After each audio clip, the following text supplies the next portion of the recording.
Assalamualaikum warahmatullahi wabarakatuh. Waalaikumsalam warahmatullahi wabarakatuh. Yang saya hormati Ibu Kepala UPT SD Negeri Pojok 3 dan yang saya hormati pula teman-teman Bapak Ibu guru semua UPT SD Negeri Pojok 3. Di sini saya mengucapkan terima kasih atas kehadirannya dalam kegiatan aksi nyata saya sebagai pemenuhan tugas dari calon guru penggerak angkatan 9 Kabupaten Blitar di UPT SD Negeri Pojok 3 bersama saya Ira Tulis Damayanti.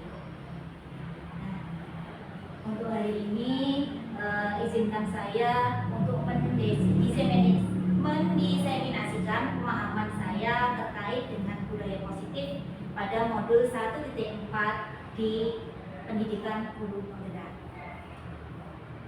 Kira-kira sebelum kita mulai, mungkin lebih untuk menambah semangat lagi, kita bertepuk semangat seperti itu ya Bu, Bapak Ibu. Sebelum bertepuk semangat, mungkin seperti biasanya ketika kita bilang UPT SD Negeri Pojok 3 luar biasa seperti itu, ya. Untuk memacu semangat kita di pagi hari ini. UPT SD Negeri Pojok 3 luar biasa. Ya, seperti hanya tepuk semangat.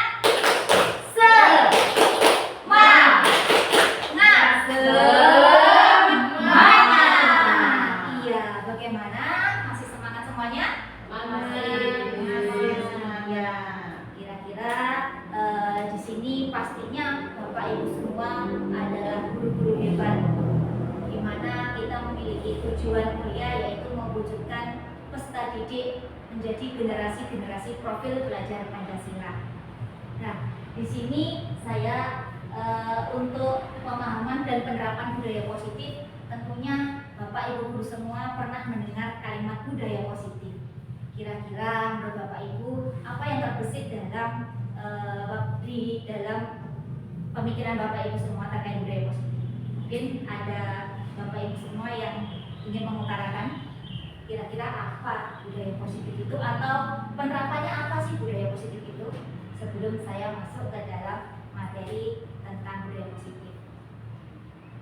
Ya, Bu Dari. Terima kasih. Kebudayaan dari kata kebudayaan yang harus kita lestarikan, karena apa? Kebudayaan bangsa Indonesia dari zaman nenek moyang sudah dilaksanakan, sudah dipraktekkan. Contohnya, kalau ada orang tua yang sedang duduk, anak lewat harus membungkukkan sedikit, ya itu.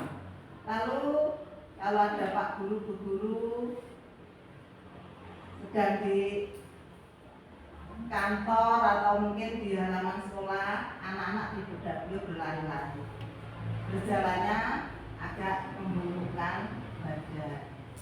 Kalau ketemu di jalan, Assalamualaikum Bapak Guru, Assalamualaikum Ibu Guru.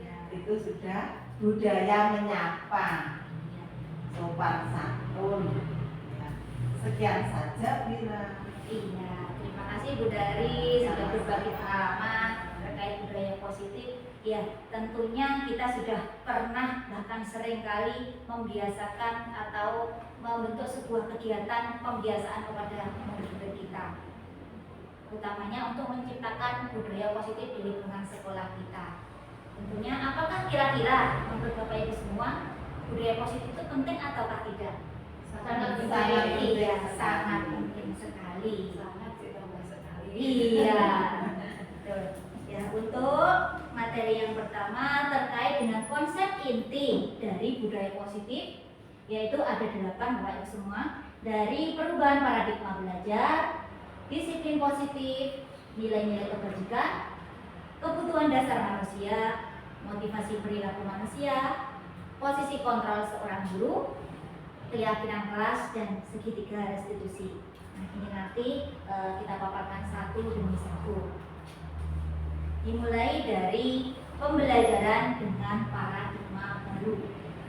Mungkin Bapak Ibu guru semua pernah mendengar kata student center dan teacher center, atau guru menjadi senternya dalam pembelajaran atau murid menjadi center dalam pembelajaran. Kira-kira yang Ibu Bapak Ibu laksanakan saat ini itu masuk ke dalam student center ataukah teacher center?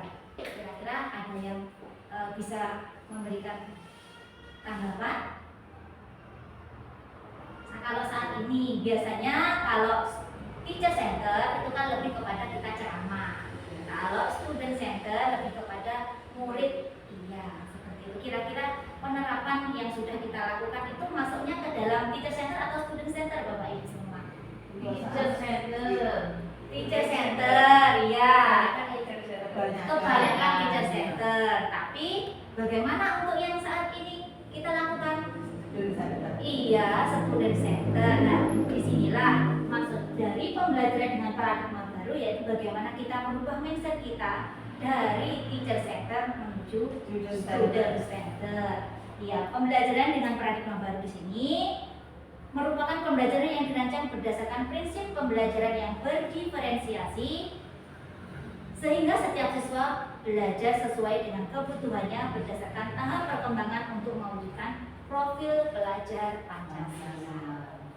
Iya, pembelajaran dengan student center tadi lebih menekankan pada kebutuhan murid atas apa yang dia butuhkan sehingga bisa terwujud profil pelajar Pancasila. Nah, untuk profil pelajar Pancasila sendiri ada berapa elemen Ibu, Bapak? Ada 6 elemen, iya. Yang pertama, beriman dan bertakwa kepada Tuhan Yang Maha Esa, berkebinekaan global, gotong royong, kreatif, mandiri, dan bernalar kritis. Iya. Untuk selanjutnya, nah di sini ada miskonsepsi tentang teori kontrol. Nah, kalau kita mungkin dulunya kita beranggapan bahwa ilusi guru mengontrol murid, ilusi bahwa semua penguatan positif, efektif, dan bermanfaat, ilusi bahwa kritik dan membuat rasa bersalah mampu menguatkan karakter, dan ilusi bahwa orang dewasa berhak memaksa. Ini semua sebenarnya adalah ilusi, Bapak Ibu semua. Karena apa? Dalam teori kontrol itu yang bisa mengendalikan apa yang kita kerjakan adalah diri kita sendiri.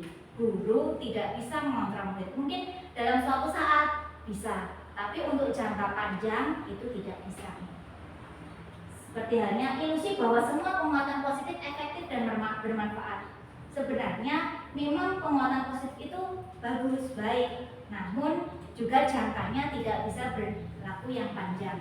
Seperti contohnya jika kita memberikan penghargaan kepada siswa, kepada murid. Biasanya anak itu mau melaksanakan jika kita beri penghargaan. Tapi apakah dia dalam motivasi intrinsiknya, motivasi dalam dirinya mau melakukan itu tanpa ada penghargaan? Kan belum tentu. Iya, seperti itu. Nah, untuk ilusi bahwa kritik dan membuat rasa bersalah mampu menguatkan karakter, nah di sini juga seperti itu, Bapak Ibu. Jadi ilusi ini adalah sebuah ilusi sebenarnya, karena kembali lagi bahwasanya yang mengontrol diri kita masing-masing adalah diri kita sendiri, bukan orang lain. Iya. Dan untuk paradigma yang harus kita ubah dari stimulus respon ke pendekatan teori kontrol di sini. Dalam stimulus respon, bahwasanya realitas kita itu atau kebutuhan kita itu sama. Apakah benar, Bu? Kebutuhan kita sama atau bukan? Berbeda. Iya, dalam teori kontrol ada realitas atau kebutuhan kita itu berbeda. Yang kedua, semua orang melihat hal yang sama dalam stimulus respon. Namun dalam teori kontrol, setiap orang memiliki gambaran yang berbeda. Dalam stimulus respon, kita mencoba mengubah orang agar berpandangan sama dengan kita. Namun, dalam teori kontrol, kita berusaha memahami pandangan orang lain tentang dunia. Jadi kita tidak boleh memaksakan kehendak kita seperti itu. Selanjutnya untuk stimulus respon, perilaku buruk dilihat dari sebagai suatu kesalahan. Jadi semua perilaku buruk pasti dijudge sebagai suatu kesalahan. Padahal itu tidak benar. Karena apa? Setiap perilaku itu punya tujuan. Nah, seperti ini dalam teori kontrol, semua perilaku itu memiliki tujuan. Belum tentu apa yang kita lakukan itu salah, tapi menurut diri kita itu kadang juga itu adalah suatu kebenaran, karena apa yang kita lakukan pasti adalah sesuatu yang kita yakini itu benar. Selanjutnya adalah orang lain bisa mengontrol saya, itu dalam stimulus respon. Namun dalam teori kontrol hanya Andalah yang bisa mengontrol diri Anda. Iya. Selanjutnya dalam stimulus respon saya bisa mengontrol orang lain. Namun dalam teori kontrol Anda tidak bisa mengontrol orang lain. Iya. Selanjutnya dalam stimulus respon pemaksaan ada pada saat bujukan gagal. Sedangkan dalam teori kontrol, kolaborasi dan konsensus merupakan menciptakan pilihan-pilihan baru. Nah, di sini maksudnya ketika ada siswa, ada murid melakukan suatu kesalahan, jangan langsung diberikan jas atau hukuman. Bagaimana seorang guru harus bisa menuntun, berkolaborasi dengan murid untuk bisa menemukan solusi atas apa yang telah dia sepakati, atas apa yang telah dia yakini itu benar. Seperti itu sebagai apa? Gambaran mandiri dan tanggung jawabnya terhadap apa yang telah dia lakukan. Selanjutnya yang terakhir yaitu stimulus respon itu model berpikirnya menang dan kalah. Jadi tidak ada kata menang dan menang seperti halnya teori kontrol, tapi dalam stimulus respon itu yang salah tetap salah, yang benar tetap benar. Namun dalam teori kontrol model berpikirnya menang dan menang. Karena apa? Kembali lagi bahwa setiap yang kita lakukan itu pasti memiliki tujuan. Jadi dari keseluruhan teori kontrol itu beranggapan bahwasanya setiap kesalahan itu sebenarnya tidak boleh dijudge salah, tapi bagaimana kita mencari solusi agar suatu kesalahan itu bisa dipertanggungjawabkan dan bisa menimbulkan nilai-nilai kebajikan pada diri siswa. Seperti itu ya Bapak Ibu. Ya. Untuk selanjutnya terkait dengan disiplin positif. Nah, kita masuk dalam disiplin positif yang tadi sudah dipaparkan di depan tadi. Mungkin penerapannya dari tadi sudah memaparkan terkait budaya positif ya Bu. Ya, disiplin berasal dari kata disiplina, artinya belajar.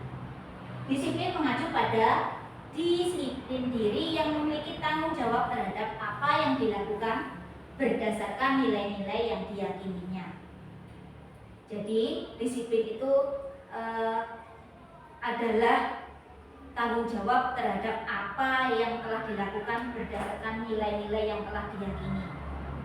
Disiplin positif merupakan salah satu cara penerapan disiplin yang bertujuan untuk menumbuhkan kesadaran serta memberdayakan anak untuk melakukan sesuatu tanpa hadiah, ancaman atau hukuman. Kenapa? Nah, disiplin ini diharapkan mampu menimbulkan motivasi intrinsik dalam diri murid. Nah, ini yang kita perlukan untuk mewujudkan budaya positif di sekolah.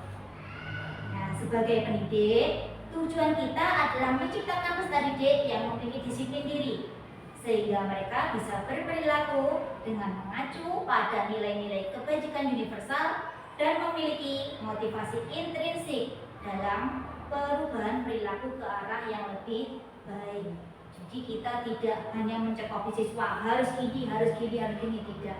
Tapi bagaimana kita membangun siswa untuk menemukan nilai-nilai kebajikan dalam diri siswa sehingga tercipta motivasi intrinsik siswa untuk berubah ke arah yang lebih baik. Itulah disiplin positif.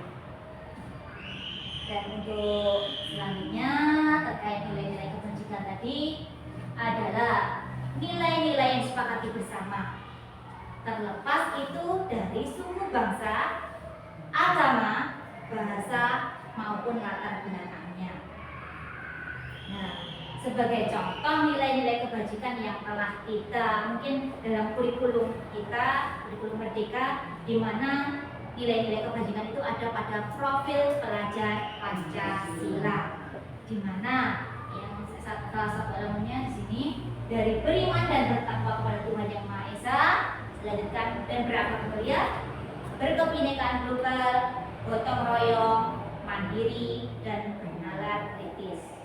Dari profil pelajaran Pancasila ini diharapkan anak-anak atau kita sebagai pendidik bisa menumbuh kembangkan nilai-nilai kebajikan ini pada diri siswa, sehingga siswa tidak merasa diintimidasi harus melakukan ini, tapi siswa melakukan itu dari motivasi intrinsiknya, bisa timbul semangat untuk terus berubah ke arah yang lebih baik.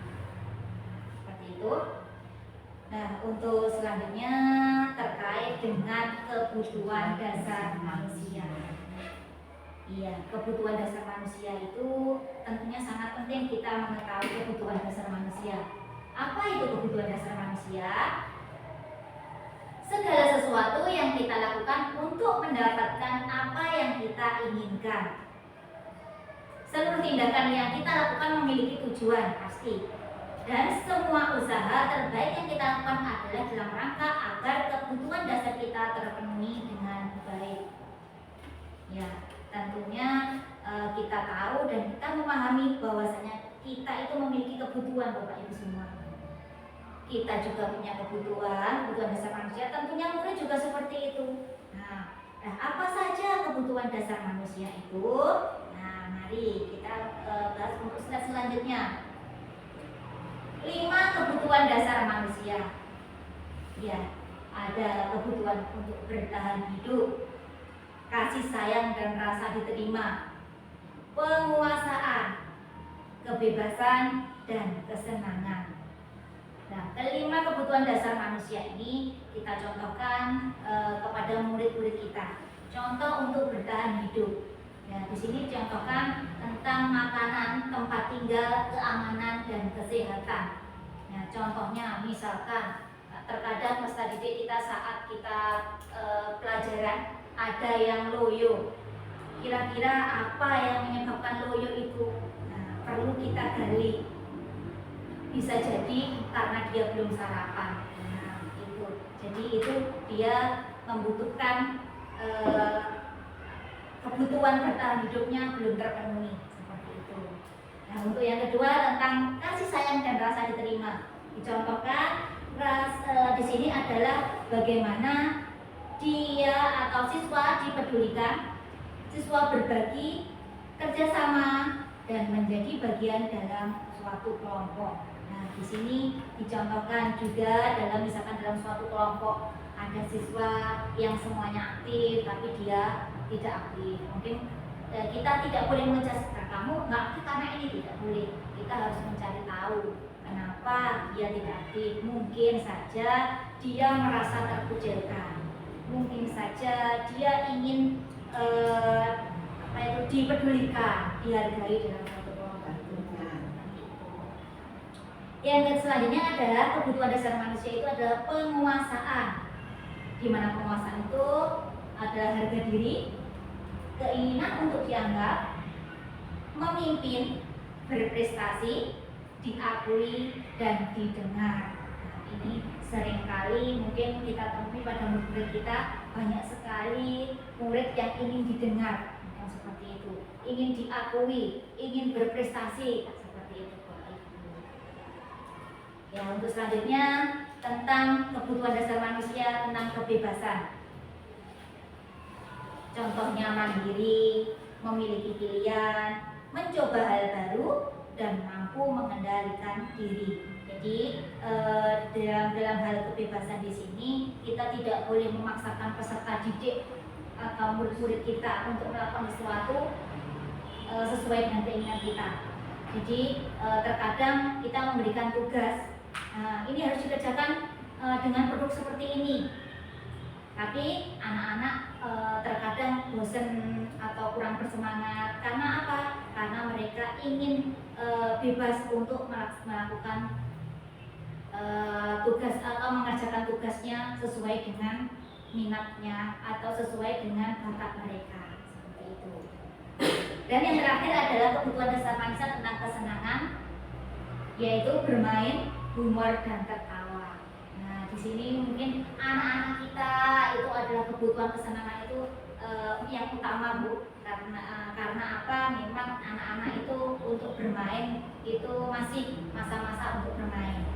Jadi humor, masih ingin ketawa. Jadi bagaimana di sini guru kita sebagai pendidik lebih menginovasi pembelajaran kita, bagaimana anak-anak didik bisa lebih berminat atau bisa menambah motivasi anak didik untuk giat belajar, tentunya dengan model pembelajaran yang lebih menarik, misalkan dengan adanya model pembelajaran dengan permainan seperti itu, mungkin anak-anak lebih paham pembelajaran dengan model-model yang bervariasi, dan anak tentunya pasti akan lebih semangat dalam belajar. Tidak bisa. Iya, tidak bisa dalam belajar. Nah, dari kelima kebutuhan dasar manusia ini, tentunya kita sebagai pendidik diharapkan mampu memenuhi kelima kebutuhan dasar ini kepada memberikannya kepada siswa-siswi kita. Selanjutnya terkait dengan motivasi perilaku manusia. Apa itu motivasi?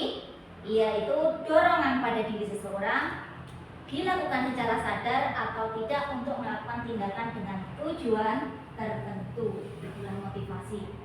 Nah, motivasi sendiri di sini ada 3, yaitu terkadang kita melakukan suatu perilaku atau melakukan suatu tindakan itu karena apa?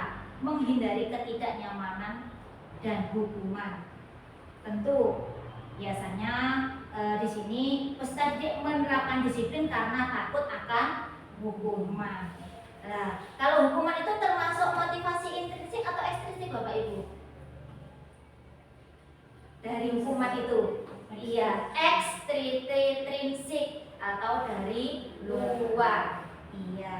Nah, jadi untuk dari hukuman ini termasuk motivasi ekstrinsik. Nah, yang kedua adalah motivasi perilaku manusia karena mendapatkan hadiah atau penghargaan dari orang lain.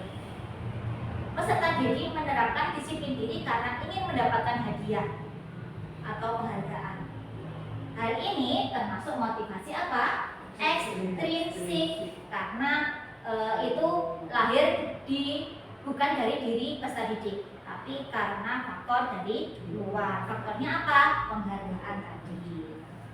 Dan yang ketiga, motivasi perilaku manusia karena menghargai nilai kebajikan diri sendiri. Nah, di sini peserta didik menerapkan disiplin diri karena sadar akan nilai kebajikan dirinya. Nah, di sini peserta didik sudah sadar, menyadari akan keyakinannya, akan nilai-nilai yang dia yakini. Hal ini termasuk motivasi intrinsik karena dia sudah meyakini, dia sudah sadar untuk melakukan itu Dalam diri siswa. Iya, seperti itu. Nah, untuk selanjutnya terkait konsep disiplin dengan identitas gagal. Kenapa dinamakan identitas gagal? Karena nanti dari apa yang hukuman dan penghargaan. Dari sini ada tadi faktor motivasi ekstrinsik, hukuman dan penghargaan termasuk identitas gagal karena apa? Di dalam hukuman sifatnya adalah menyakitkan. Tentunya kita menyakiti hati murid. Dalam hukuman pasti kadang kita menggunakan kata-kata kasar. Nah, tapi kita tidak menyadari Bapak Ibu. Kadang kita yang penting kita menghukum karena suatu kesalahan mereka. Nah, di sini sifatnya hukuman itu menyakitkan, tidak nyaman, memaksa, dan membuat peserta didik takut menyembunyikan kesalahan dan menjadikan dia rendah diri. Nah, kenapa dinamakan identitas gagal? Karena itu tadi peserta didik itu terpaksa untuk melakukan sesuatu.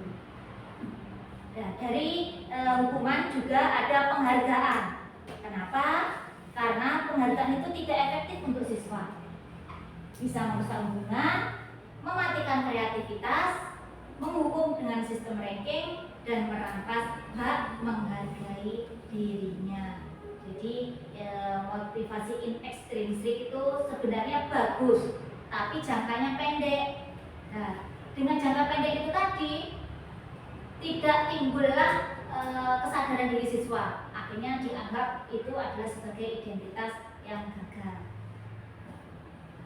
Nah, bagaimana disiplin positif dengan identitas yang berhasil? Nah, di sini terkait dengan adanya konsekuensi dan restitusi. Konsekuensi sifatnya penguatannya jangka pendek. Adanya monitoring berkelanjutan yang menjadikan peserta didik menghormati suatu peraturan. Ya, adanya suatu peraturan. Nah, yang saat ini kita gaungkan adalah keyakinan kelas. Itu yang kita yakini bersama peserta didik dan guru agar nilai-nilai kebajikan itu muncul dalam diri pribadi murid. Selanjutnya ada restitusi. Di dalam restitusi, peserta didik bertanggung jawab pada perilakunya. Fokus pada pemecahan masalah jangka panjang, menghormati diri dan orang lain, sehingga peserta didik bersemangat memperbaiki kesalahan serta memegang kontrol atas dirinya. Nah, dalam restitusi ini tentunya diperlukan kontrol seorang guru. Bagaimana kita membimbing murid untuk bisa menumbuhkan kesadaran diri, menumbuhkan nilai-nilai kebajikan dalam dirinya, untuk menemukan solusi atas apa yang telah dia lakukan. Tentunya agar siswa ini mandiri dan bertanggung jawab atas perilaku yang dia lakukan. Seperti itu. Nah, untuk selanjutnya, coba boleh tidak guru menghukum siswa karena suatu kesalahan? Ayo coba, kira-kira bagaimana Bapak Ibu? Terus apa alasannya? Kira-kira boleh atau tidak guru menghukum siswa itu? Tidak boleh. Iya. Ya, seperti hanya yang sudah saya paparkan di depan tadi, bahwa hukuman itu sifatnya memaksa dan sangat menyakitkan, menyakiti hati murid. Ya, jadi sebisa mungkin kita menghindari hukuman untuk suatu kesalahan murid. Karena apa? Setiap apa yang dilakukan itu memiliki tujuan. Harusnya seorang guru bisa menuntun murid untuk bisa menemukan nilai-nilai kebajikan dalam dirinya untuk memperbaiki kesalahannya. Nah, di sini guru tugasnya menuntun, tidak dianjurkan menghukum. Namun sebagai ganti hukuman, guru bisa menerapkan konsekuensi yang telah dibuat oleh peserta didik dan disepakati bersama, atau bisa juga dengan menerapkan yang namanya restitusi. Iya. Dari sini mungkin Bapak Ibu guru ada yang masih bingung terkait dengan disiplin positif. Lanjut ya Bapak? Iya, lanjut. Masuk ke dalam posisi kontrol guru. Iya. Dari kelima ini Bapak Ibu, ada penghukum, pembuat rasa bersalah, teman, pemantau, dan manajer. Mungkin Bapak Ibu guru semua pernah dalam posisi ini. Kira-kira yang sudah pernah dilaksanakan di kelas, posisi mana saja Bapak Ibu yang sudah pernah dilaksanakan? Penghukum, iya pasti kita pernah. Iya, kira-kira apa lagi Bapak Ibu? Membuat rasa bersalah. Iya, pembuat rasa bersalah. Terus ada lagi? Teman, iya kita sering bagaimana kita cara ngobrol dengan anak agar lebih dekat ya Bu. Iya, kira-kira apa lagi Bu? Pemantau. Iya, pemantau itu lebih didasarkan pada konsekuensi yang ada atau peraturan-peraturan yang ada untuk bisa dilaksanakan dengan baik. Dan manajer? Iya, manajer. Tentunya sebenarnya kita sudah melaksanakan sebagai manajer, namun terkadang belum sampai ke dalam menumbuhkan nilai-nilai positif pada diri siswa. Ya. Nah, di sini saya contohkan penerapan 5 posisi kontrol guru dalam satu kasus saja. Tapi nanti ada 5 posisi kontrol. Kasusnya, murid tidak memakai atribut lengkap saat upacara bendera. Nah, posisi yang pertama tadi sebagai penghubung.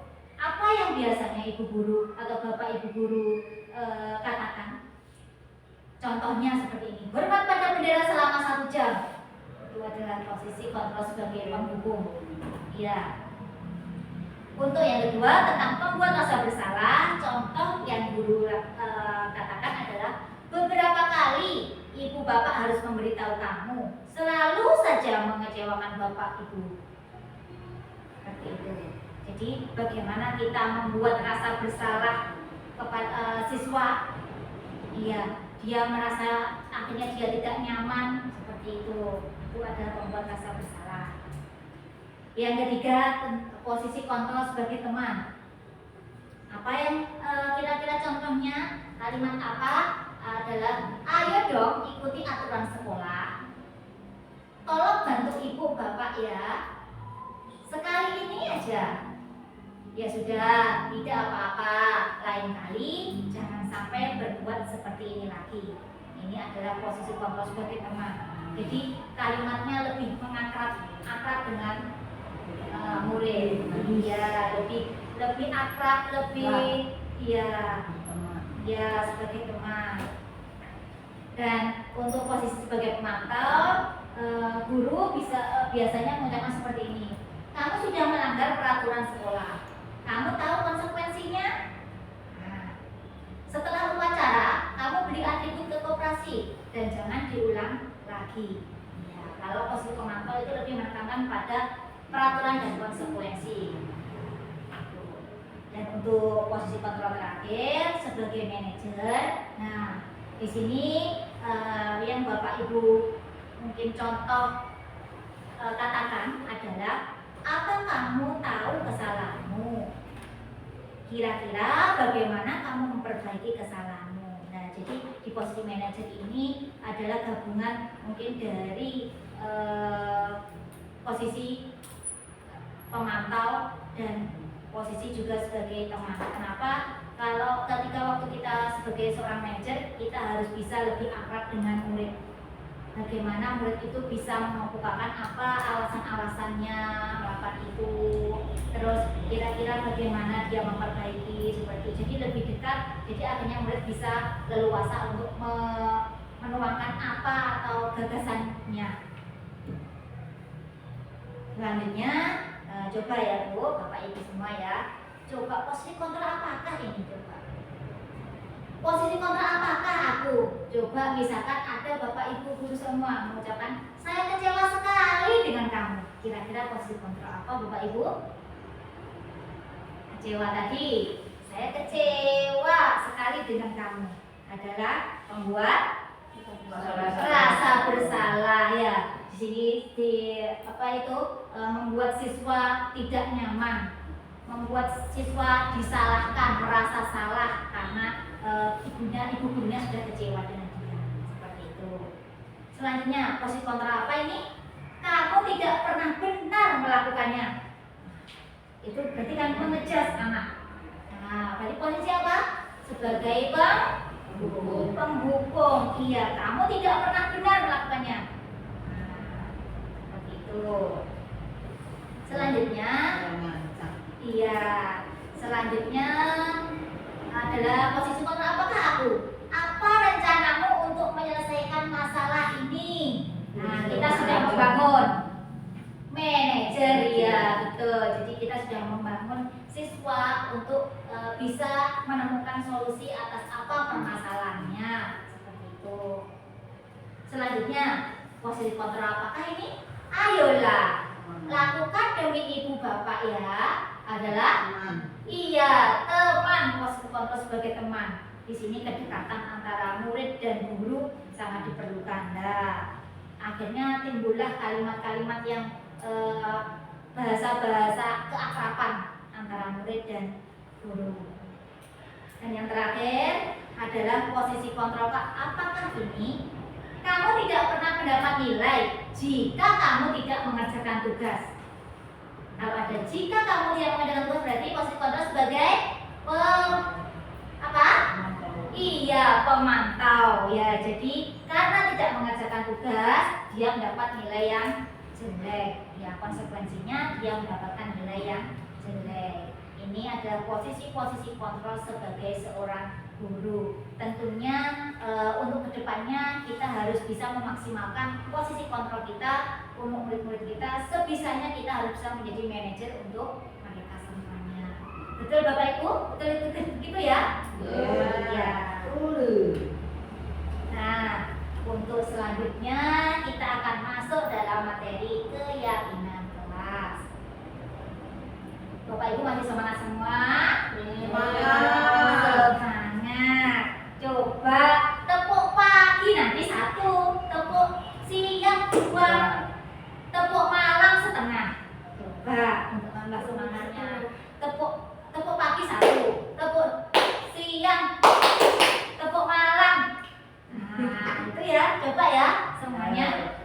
Tepuk malam, tepuk pagi, tepuk siang, tepuk malam, tepuk pagi, tepuk siang, tepuk malam. Nah, luar biasa Bapak Ibu semua. Iya. Lanjut ya Bapak Ibu. Selanjutnya adalah keyakinan kelas. Apa itu keyakinan kelas? Yaitu suatu yang kita yakini bersama yang berasal dari penyatuan pikiran, ide-ide untuk menjadi nilai-nilai kebajikan untuk diturunkan di kelas.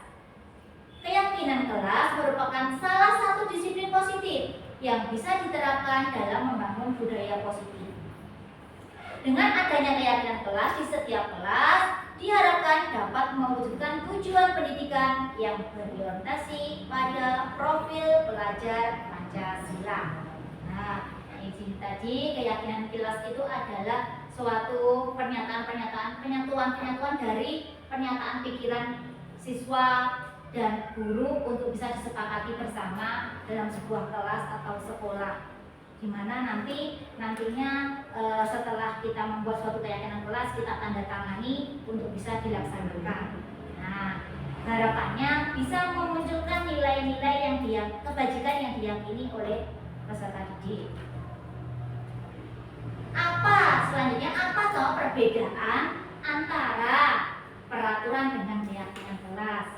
Nah, sebenarnya hampir sama Bapak Ibu, tapi ada yang perbedaannya. Karena apa? Peraturan itu biasanya dibuat tanpa adanya kesepakatan dari murid. Seringkali peraturan itu lebih memaksa murid karena tidak disepakati bersama. Kalau keyakinan kelas itu adalah kesepakatan bersama antara guru dan murid. Dalam peraturan adalah tatanan yang berasal dari luar diri individu, bersifat memaksa sesuatu yang harus ditaati. Itu adalah peraturan. Kalau keyakinan kelas merupakan kepercayaan, kepastian serta ketentuan mengacu dari dalam diri individu. Karena apa? Keyakinan kelas itu yang mencetuskan adalah pribadi masing-masing individu untuk disepakati bersama. Selanjutnya, keyakinan kelas itu adalah kepercayaan yang sungguh-sungguh dipegang, ya. Dan nilai-nilai apa yang diyakini. Nah, jadi keyakinan kelas tentunya itu adalah suatu kesepakatan yang sudah disepakati. Dari siapa? Ya dari murid dan guru. Untuk siapa? Ya untuk budaya atau untuk semua atau kenyamanan kelas agar bisa terwujud suasana yang nyaman, aman dalam kelas, seperti itu. Bagaimana dalam pembentukan keyakinan kelas? Nah, di sini selanjutnya pembentukan keyakinan kelas. Nah, di sini keyakinan kelas itu adalah berupa pernyataan universal, dibuat dalam pernyataan positif. Maksudnya di sini adalah di dalam keyakinan kelas itu kita tidak boleh menyertakan kalimat-kalimat negatif. Contohnya dilarang, tidak boleh, jangan, itu tidak boleh. Kadang dalam peraturan pasti ada, tapi kalau keyakinan keyakinan kelas itu tidak diperbolehkan memunculkan pernyataan-pernyataan negatif seperti tadi. Terus sedikit saja agar mudah diingat, sesuai dengan kondisi kelas dan sekolah sehingga mudah untuk diterapkan. Dan semua warga sekolah atau kelas dilibatkan saat membuat keyakinan kelas.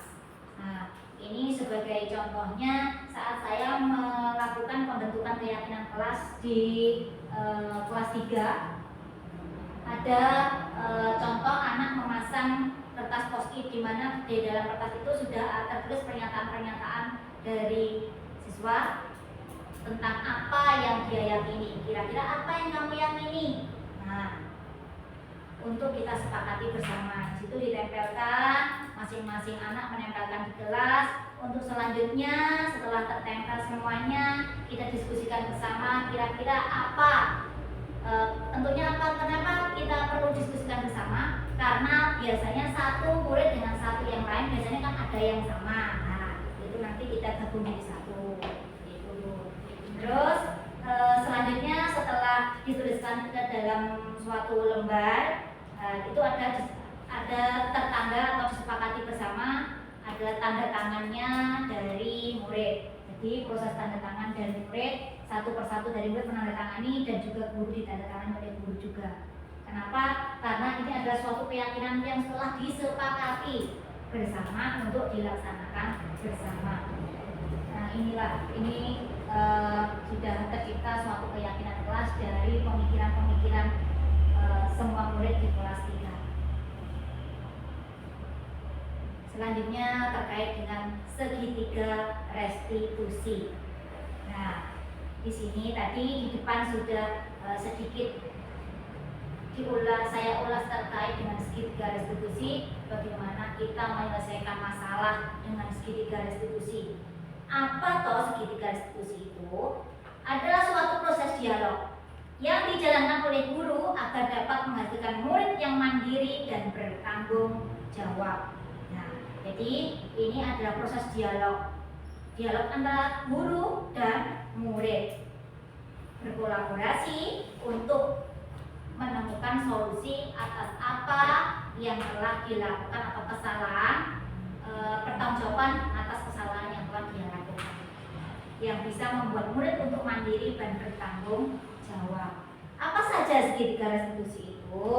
Ya, itu adalah kenapa segitiga? Karena ada 3 langkah Bapak Ibu.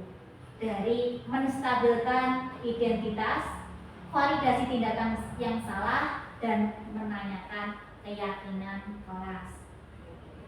Ya, itu ada 3 di antaranya. Yang pertama tentang menstabilkan identitas. Nah, di langkah ini guru membuat anak yang merasa gagal karena berbuat salah menjadi positif terhadap dirinya. Jadi tidak malah dijudge dia salah, tapi bagaimana guru membuat rasa bersalah itu menjadi pemikiran yang positif pada diri murid. Bisa sebagai contohnya, guru di sini berkata, berbuat salah itu manusiawi. Tidak ada manusia yang sempurna. Bapak Ibu juga pernah berbuat salah. Kita pasti bisa menyelesaikan permasalahan ini. Bapak Ibu tidak tertarik untuk mencari tahu siapa yang benar dan siapa yang salah. Bapak Ibu lebih tertarik untuk menyelesaikan masalah. Kalau kamu menyalahkan dirimu sendiri, terus-menerus, apakah kamu bersikap baik pada dirimu sendiri? Nah, dari kalimat-kalimat ini kita bisa menstabilkan identitas tadi, identitas gagal, identitas tentunya murid itu kalau sudah melakukan suatu kesalahan pasti dia merasa gagal. Nah, kita tidak boleh mengejar dia gagal terus, tidak. Tapi bagaimana kita membangun atau menstabilkan identitasnya dulu untuk kemudian kita validasi lagi tindakannya, kenapa dia melakukan itu. Nah, langkah kedua tentang validasi tindakan yang salah, yaitu perbuatan yang salah pada murid seringkali dilakukan untuk memenuhi beberapa kebutuhan pada manusia. Di sini guru harus mampu memahami maksud perbuatan murid tersebut dan membantu murid mengenal kebutuhan dasar yang ingin dipenuhinya ketika melakukan suatu kesalahan tersebut. Ya, ini guru harus bisa memahami memahami apa yang dimaksud dari perbuatan yang telah dilakukan murid. Dengan bagaimana? Dengan cara contohnya berkata begini, kamu bisa saja melakukan hal yang lebih buruk, tapi kamu tidak melakukannya kan? Lagi, kamu pasti punya alasan mengapa melakukannya. Apa yang penting bagi kamu? Kamu boleh tetap berusaha menjaga sikap itu, tapi tambahkan sikap yang lain. Apakah kamu bisa melakukan hal yang lebih baik besok lagi? Di sini guru sudah mulai mengorek kenapa dia berbuat salah dan mulai membangun untuk dia bisa menemukan sesuatu solusi atas tindakannya. Dan yang terakhir langkahnya di sini ini adalah tujuan akhirnya dari segitiga tadi. Yang terakhir langkahnya tentang menanyakan keyakinan. Disinilah nanti akan timbul motivasi intrinsik dalam diri siswa. Karena apa? Dalam menanyakan keyakinan ini anak melihat kesalahannya itu dihubungkan dengan norma sosial dan nilai-nilai yang telah mendasari manusia berinteraksi dengan orang lain. Jadi nilai-nilai kesepakatan yang telah disepakati di dalam kelas tadi. Kita bisa menanyakan apa nilai yang telah kita percaya di kelas atau sekolah kita, nilai-nilai universal apa yang telah kita sepakati, kelas yang ideal itu seperti apa menurut kamu. Jadi kamu ingin menjadi anak yang seperti apa? Apa yang kamu rasakan ketika kamu melakukan itu? Dan kita bangun lagi, kira-kira apa yang akan kamu lakukan untuk memperbaiki kesalahan? Nah, kita bimbing bagaimana anak bisa menemukan solusi dari permasalahannya. Oke, seperti itu dialog antara guru dan murid dalam segitiga restitusi. Nah, di sini saya sudah melakukan contoh menerapkan segitiga restitusi pada murid. Di sini mungkin akan saya putarkan ya Bu.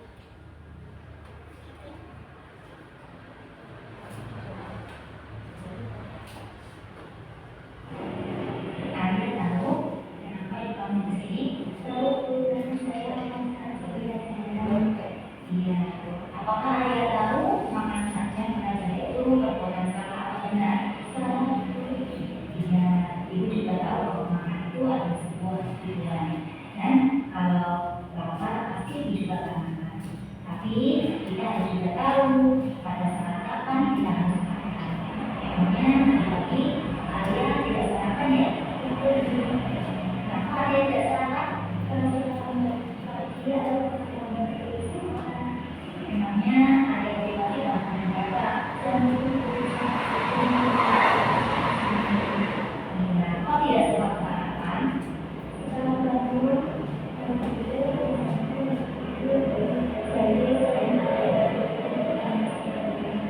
Oh jadi begitu. Yang kami lakukan waktu benar. Ada lagi di sekolah sehingga ada tidak terlalu di sekolah. Yang mau tanyakan, apakah ada yang masih ingat yang kelas yang pernah kita sepakati bersama?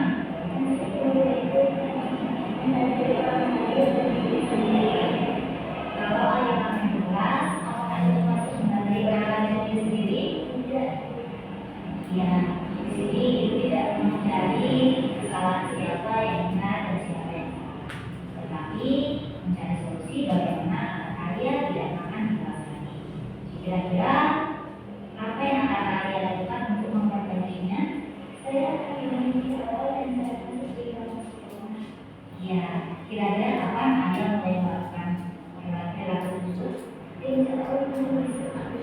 Baik, semoga Anda kedepannya menjadi anak yang lebih baik lagi, dengan kebanggaan dan tidak mengalami kesalahan. Terima kasih Anda.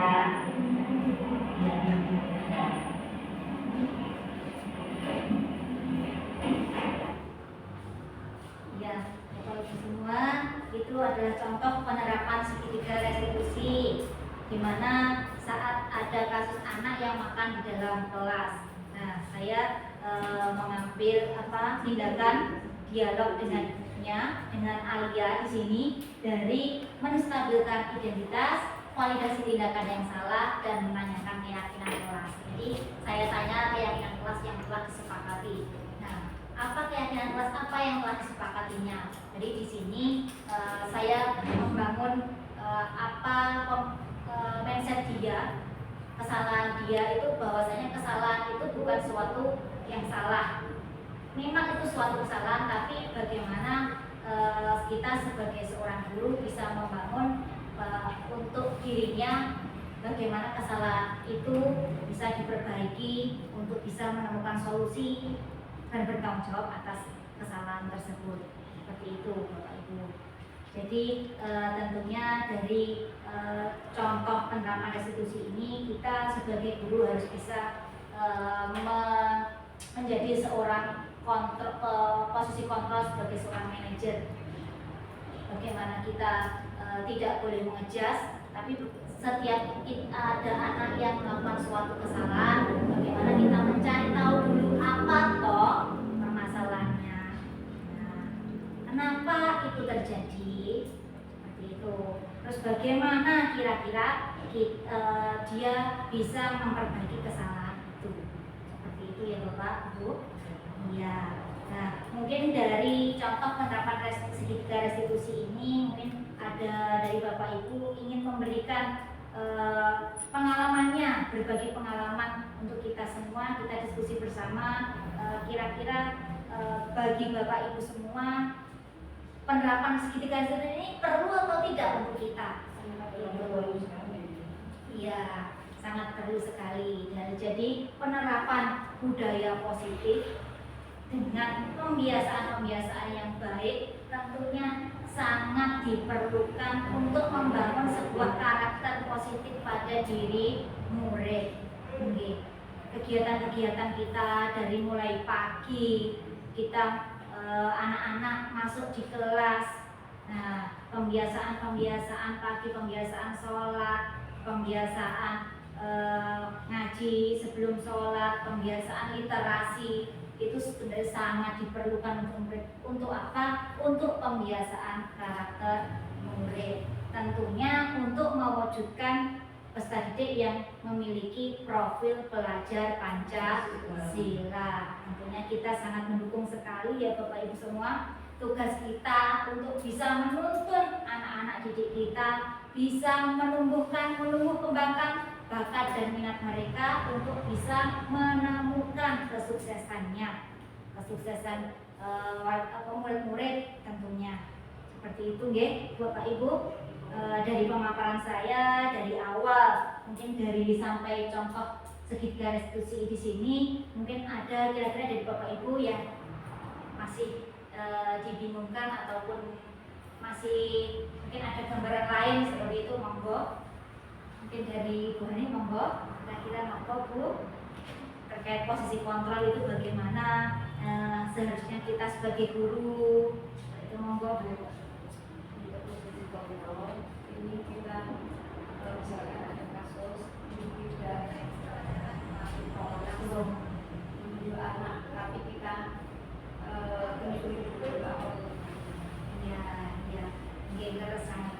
Ya, untuk posisi kontrol kita tentunya kita kelima-limanya itu tentunya yang paling terbaik adalah yang sebagai manajer yang kelima. Namun untuk posisi sebagai teman apa tidak boleh. Bagaimana kita cara kita ngobrol dengan anak itu kita ambil dengan posisi kontrol sebagai teman.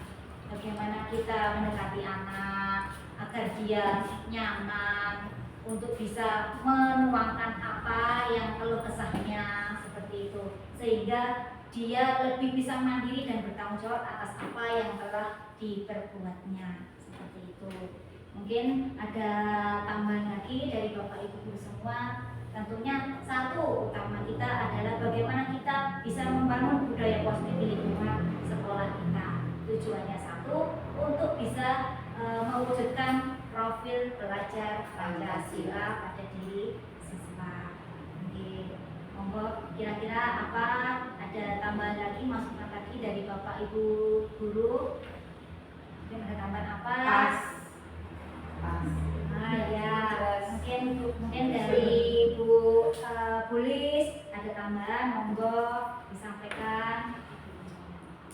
Kira-kira bagaimana untuk penerapan budaya positif kita di lingkungan sekolah? Kira-kira kedepannya kita harus bagaimana? Mau kita diskusi bersama saja nih Bapak Ibu.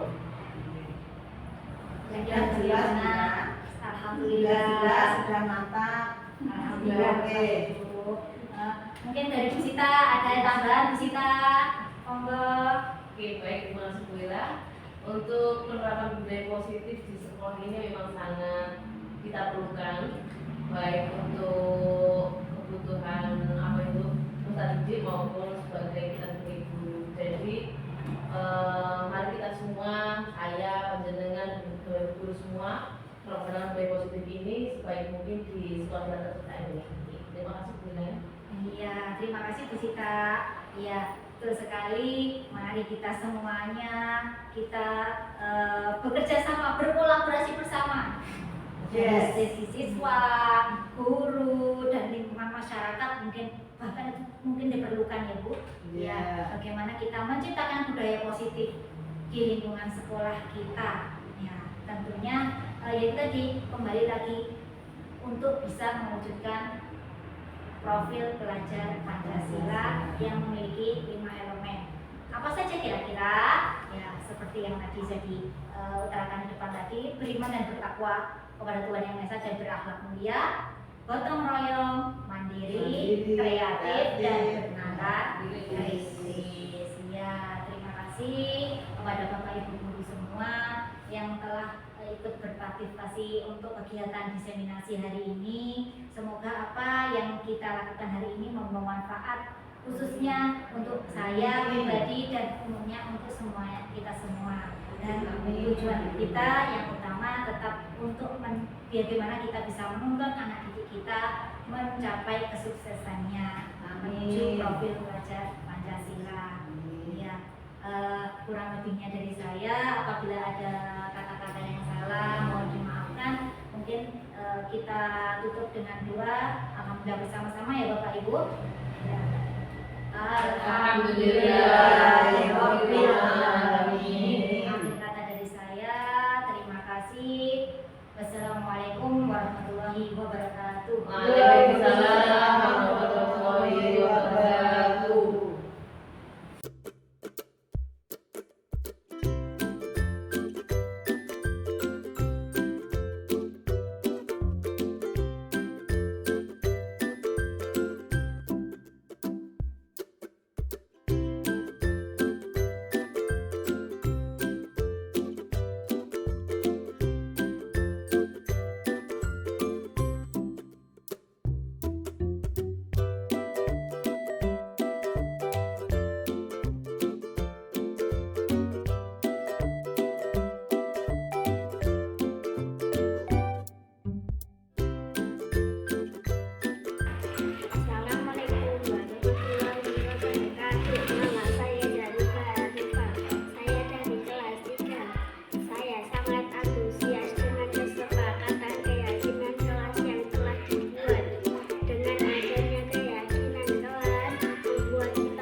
Kesepakatan tentang keyakinan kelas tadi. Dengan adanya keyakinan kelas, saya berharap kelas menjadi aman dan nyaman untuk belajar.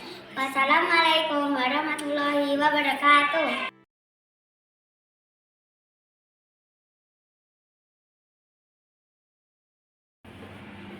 Assalamualaikum warahmatullahi wabarakatuh. Saya Sita Lumaha dari UPT SDN Pojok 3. Hari ini kita telah mengikuti diseminasi tentang budaya positif yang telah disampaikan oleh Ibu Ira Damayanti. Penyampaian yang sangat luar biasa tentang konsep-konsep budaya positif. Semoga kita semua, Bapak Ibu guru yang ada di UPT SDN Pojok 3 dapat menerapkannya dengan baik. Terima kasih. Wassalamualaikum warahmatullahi wabarakatuh.